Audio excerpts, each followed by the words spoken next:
But throughout the whole series of From, the monsters never really seem to be bothered by the townsfolk. And we know for the most part that the townsfolk can't really harm the night monsters as well, except for when they killed Smiley. And also, Kenny says that he thinks the night monsters can run after them. They just don't have a reason to, because they prefer toying with them to make them a little bit more scared. But I think it's a little more than that going on. The crows are providing them with all the information they need. I'm thinking they're using them to know where the townspeople are at all times, and they also use them to figure out what they're planning and what is going to be their next major action in the town. They even knew when Boyd said that the town won't break them, as we see in the beginning of season 3, that they say to Boyd that they are going to break them. They have to be always watching the townspeople somehow, and we even see when Jade plays the tune on the last episode of season 3, and we see the man in yellow appears after they remember everything. How did the man in yellow know that they were even doing that in the first place? The only answer that I really have is the crows are used for surveillance and to gather information, but that makes me wonder, why did they even need to use them to survey the town in the first place? And we'll get back to that question in a few. There are many times crows have been seen throughout the show.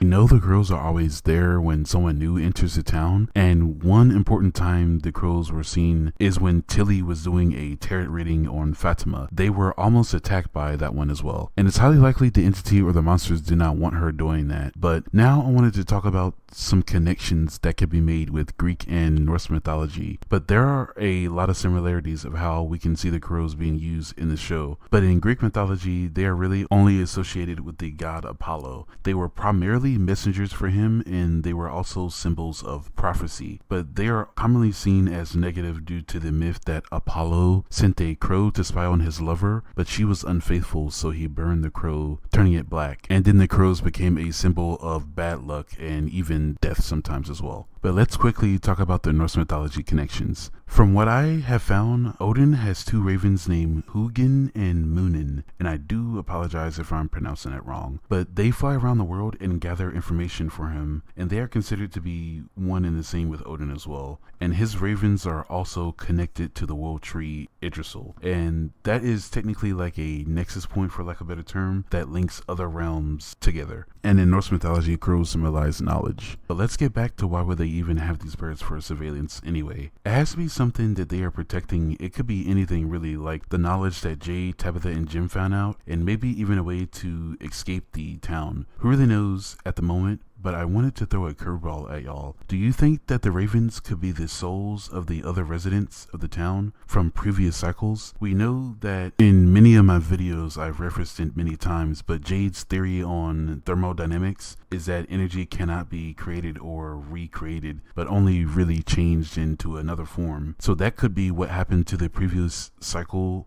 townsfolk, that they were turned into the ravens. So that could explain why the crows are all flying around the front of the tree. Maybe it's a warning, or maybe it's just them recruiting to help them escape the cycle. And I think it's more along the lines of a warning them, because also in Greek mythology, crows were a signs of bad omens and warnings as well. And going back to the scene with Tilly and Fatima, maybe that was also a warning to get them to stop from doing the tarot reading. Maybe the entity or something in the town would become aware of them and start to hunt them down, or something worse might even happen, like something around the town. Who really knows? But everyone calling the shots in Fromville, he seemed to reveal himself to Jim and to Julie as well, but he tells Jim that Jade can surely play that tune, and that knowledge comes with a price. He seems, it seems that every time that whenever they get further to escaping the town, that the town always just throws something at them, and things just get worse and worse. But after they played that song, the man in yellow appears, so it just seems like that was pretty important. Maybe they'll go into it a little bit more in season 4 of that song, but but that's all we know about the man in yellow for right now. It's really not much to go on him. They just kind of introduced him the first time in that scene, but also he reveals to Jim that he was the one that was talking to him when his wife had dug that hole and then the house collapsed on him. But yeah, let's move on to the next topic. But I have a interesting theory about Father Khatri. Um, I think that he is not what we think he is, like Boyd going crazy. I don't think it's just that. I think Father Khatri is kind of like on the same lines that Sarah has with that being or spirit that she's hears those voices from. I think it's kind of the same thing, or if not the same thing, just something evil that's trying to throw Boyd off and make him do things that are just not the right choices. In every scene that we get with Father Khatri since he's died and Boyd is talking to him, it's always feel like that Khatri is just like opposes him and is antagonistic towards him. But we'll see how they take that in the next season. And Tabitha and Jade. So this was probably one of the biggest points of the finale that we saw this episode. But Tabitha has been having these memories or visions, and she explains to Jim that they are definitely more than just visions. And Miranda, she feels like she's there with her whenever she was seeing those visions. But they discovered that those numbers are not just numbers, but they're musical notes on a scale. And they're able to transcribe it and play the song with Victor's mother's violin. And after that, the Nkui kids come out and reveal that the word means remember. And once that happens, like, you can see Tabitha and Jade are kind of like very visibly sad, but we don't really understand why. And they explain that their kids were taken and sacrificed to the entity. And then while all that's happening, it cuts to Fatima birthing that child, and it's revealed that that child is Smiley. So, and Fatima also is talking about how the residents, like, she explains that the residents in the town they were normal people at first, and they sacrificed their children to the entity, and that's to live forever, and that's what turned them into that. So we got the full explanation of what the monsters are and exactly how they came to be, and also it explains what the children are as well, that they were the ones that were sacrificed. And also they're probably the only good thing in the story so far. Maybe the boy in white is as well, but we are not too sure about that. And Julie, in the end, we see her, but she has on different clothes, and she also has a new hairstyle. I'm thinking that she used her story walk or time travel ability to go back in time to try and save Jim, because she knows that he's gonna die, and she's able to do that. But yeah, Jim, I also think that there's something, another major event is going to happen early in season 4, like right after Jim dies. Like, I don't think just the man in white is going to affect the town after them playing that song. I think something else is going to happen as well, but we'll see what's going on with that. And Mariel and Randall are also going through some things as well, but the cicada is still haunting Randall's like mine, or I'm not exactly too sure what it could mean, only that the music box monster maybe is still alive, or the entity might be trying to keep Randall secluded so he can't talk about what he knows about the night monsters, the ones that come out at night, because they did take him. Like, maybe he has a little bit of insight of what goes on with them, and that's why he's being tormented by those cicadas. But also, Mariel is also the only one that we don't know who or how she's been affected by the music box. And Christy confronts her about it and asks her if she's all right or not. And Mariel says she's not, and that everyone else in the town is also not going to be as well. And I kind of take that quite literally. I think that her power might be like that she can sense when something bad is going to happen, or maybe something along those lines. But yeah, And also, let's talk about Smiley's return. So like I said earlier, we found out that they're immortal. They're basically immortal, so they can't die. But it looks like that they have to come back. That they have to be birthed in, which is a little interesting. So that makes me think that they're definitely not vampire. We don't really have any leads of what these monsters exactly are, but we know where they come from and how they are created. And the Tuatha De Danann, which are a group of fae. While researching them, I found a lot of similarities with what's happening in the show, so let's go ahead and get into it. So in From, there are a lot of weird mythical creatures in it, and some we're really not sure what they are. And we also know that the town is probably not the real world, but some outworldly place, because things don't work normally like they should there, from the radios in the diner and even everyone's quick healing factor. With all these things going on in From, we can make a lot of comparisons with other mythologies and cultures that will give us a clearer idea of what's going on in the TV show. So today I wanted to compare some Irish mythology, and I wanted to talk about the Tuatha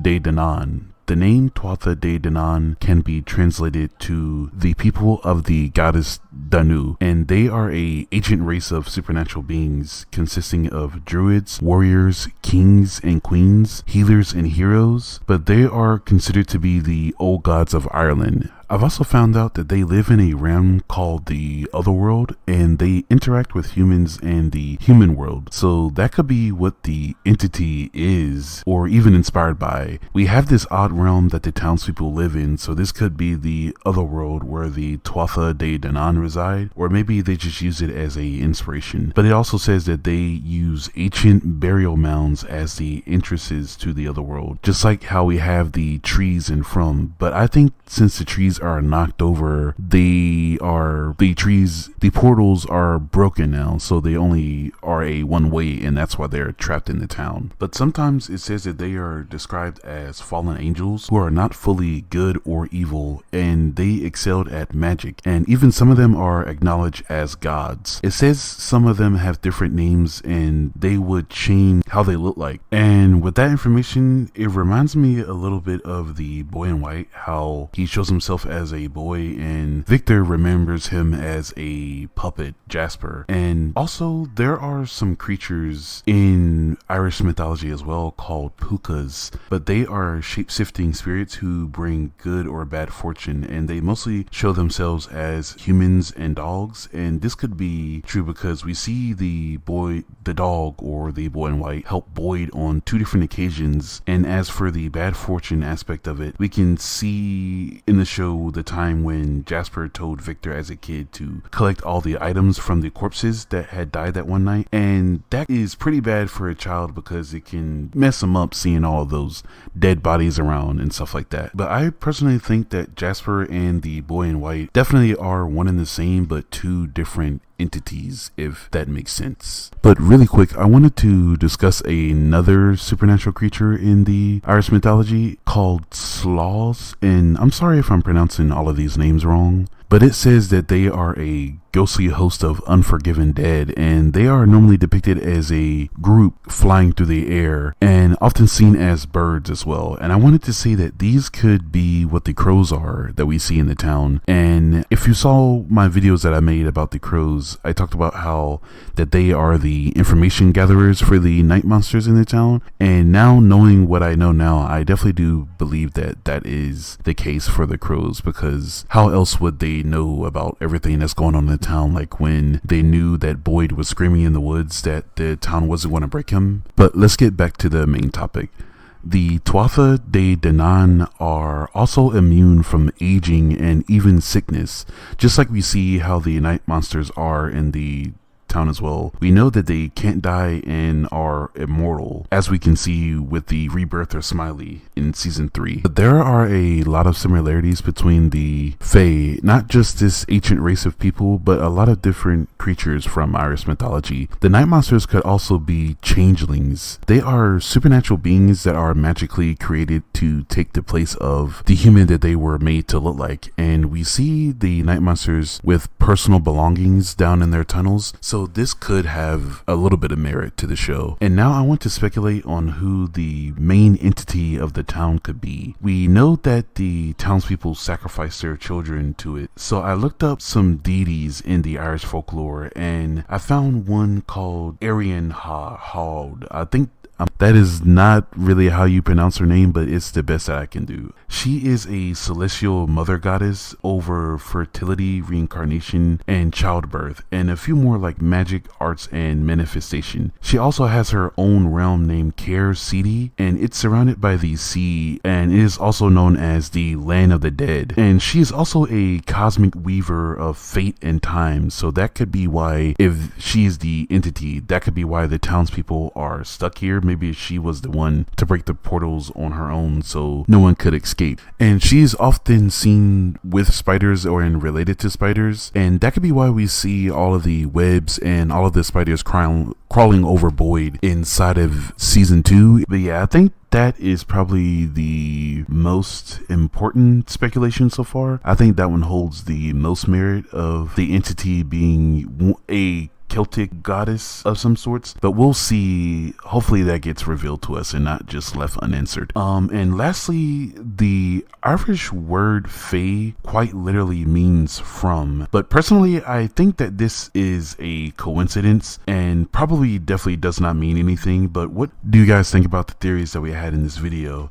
I think that these theories and speculation are probably the ones that I actually believe the most so far. It's a lot of information that really does tie into the show from what I've researched, but I do recommend to do a little bit of research on this as well and to see what you can find as well. But thank you everybody for watching the video. That is all I have for today. But yeah, I definitely think we are on to something with this one. It's a lot of concrete evidence that matches with the happenings of the TV show. But again, thank you for watching, and if you don't mind to leave a like if you liked the video and subscribe to stay tuned for the next one. And goodbye everyone. I hope you have a nice rest of your day.